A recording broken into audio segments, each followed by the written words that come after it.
मौलाना कलीम सिद्दीकी साहब मशहूर आलिम दीन हैं, जमात इस्लामी से मुंसलिक है। एक ज़माने से वो ऐसे लोगों में काम कर रहे हैं जिन्हें अल्लाह ताला ने ईमान की दौलत से उनकी पैदाइश के बाद, उनके होश में आने के बाद नवाजा, जिन्होंने इस्लामी मुआशरे को समझकर, इस्लामी तालीमात को जानकर, इस्लाम के शआर को समझकर ईमान कबूल किया।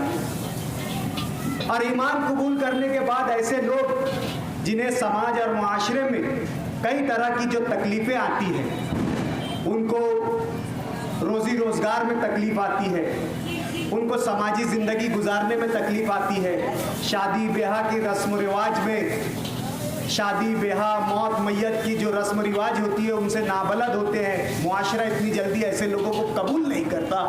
ऐसे लोगों के लिए मेहनत करने वाली शख्सियत का नाम मौलाना कलीम सिद्दीकी है।